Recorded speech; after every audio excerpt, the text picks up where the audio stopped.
What's an example of lust that caused Israel to grumble? Is such lust from the world or God? Let's examine Numbers 11.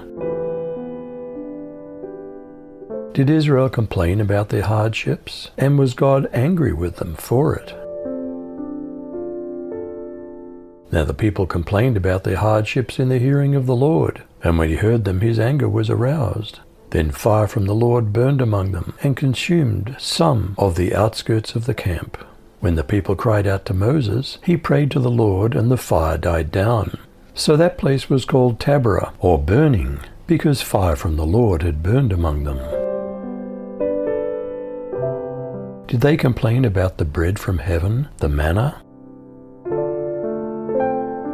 Now the mixed multitude who were among them yielded to intense craving. So the children of Israel also wept again, and said, Who'll give us meat to eat? We remember the fish which we ate freely in Egypt, the cucumbers, the melons, the leeks, the onions, and the garlic. But now our whole being is dried up. There's nothing at all except this manna before our eyes. What was it like working with the manna and baking with it? The manna looked like small coriander seeds, and it was pale yellow like gum resin. The people would go out and gather it from the ground. They made flour by grinding it with hand mills or pounding it in mortars. Then they boiled it in a pot and made it into flat cakes. These cakes tasted like pastries baked with olive oil. The manna came down on the camp with the dew during the night.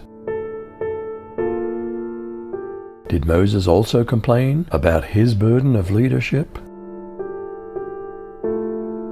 Moses heard the people weeping throughout their families, every man at the door of his tent, and Yahweh's anger burned greatly, and Moses was displeased. Moses said to Yahweh, Why have you treated your servant so badly? Why haven't I found favor in your sight, that you lay the burden of all this people on me? Have I conceived all this people? Have I brought them out, that you should tell me, carry them in your bosom, as a nurse carries a nursing infant, to the land which you swore to their fathers? Where could I get meat to give all these people? For they weep before me, saying, Give us meat that we may eat. I'm not able to bear all this people alone, because it's too heavy for me. If you treat me this way, please kill me right now, if I've found favor in your sight, and don't let me see my wretchedness.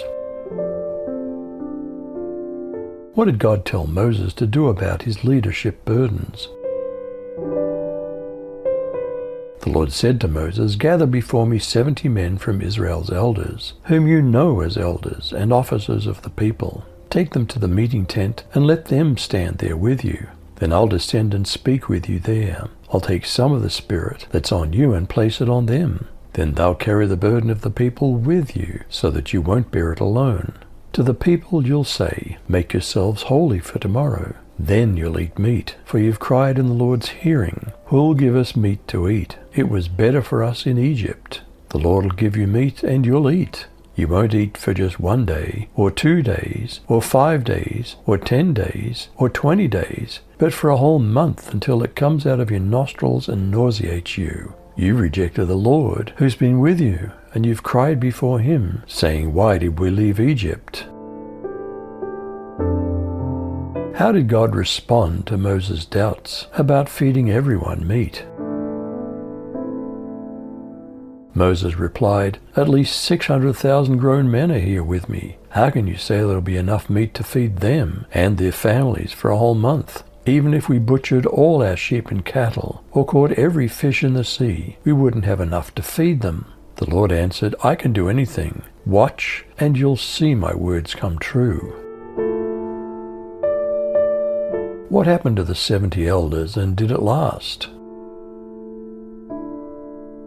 So Moses went out and told the people the words of the Lord, and he gathered 70 men of the elders of the people, and placed them around the tent. Then the Lord came down in the cloud and spoke to him, and took some of the Spirit that was on him, and put it on the 70 elders. And as soon as the Spirit rested on them, they prophesied, but they didn't continue doing it. What happened to 2 of the men who didn't go to the meeting? Are we jealous if God gives spiritual insight to people outside our group? 2 men had remained in the camp, one named Eldad and the other Medad. The Spirit rested on them. They were among those listed, but had not gone out to the tent, and they prophesied in the camp. A young man ran and reported to Moses, Eldad and Medad are prophesying in the camp. Joshua, son of Nun, assistant to Moses since his youth, responded, Moses, my lord, stop them. But Moses asked him, Are you jealous on my account? If only all the Lord's people were prophets, and the Lord would place his Spirit on them. Then Moses returned to the camp along with the elders of Israel. How important is it to pray as Jesus did? Not my will, but yours. Does God sometimes grant us our wrong wishes? Just then a wind burst forth from the Lord, who brought quails from the sea and spread them all around the camp, about a day's journey in each direction, completely encircling the camp, about 2 cubits deep on top of the ground. The people stayed up all that day, all that night, and all through the next day, gathering quails. The one who gathered least gathered enough to fill 10 omers, as they spread out all around the camp. What happened when God granted them their lusts? And while the flesh was yet between their teeth, before it was chewed, the wrath of the Lord was kindled against the people, and the Lord smote the people with a very great plague. And he called the name of that place Kibroth-Hattaavah, the graves of lust, because there they buried the people that lusted. And the people journeyed from Kibroth-Hattaavah to Hatzeroth, and abode at Hatzeroth. Are we warned against cravings instead of thankfulness for what God has given us?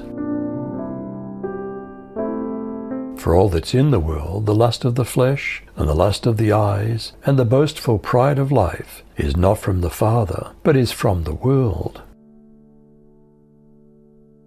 What did Jesus say when John criticized others in a similar manner to Joshua? Do we forbid others, who also believe in Jesus, over picky non-essentials of our common faith?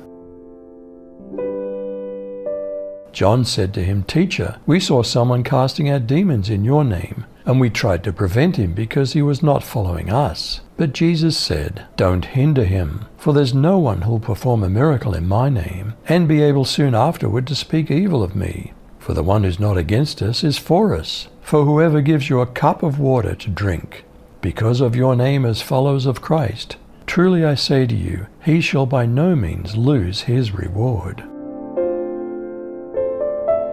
What's an example of lust that caused Israel to grumble? Is such lust from the world or God? You decide.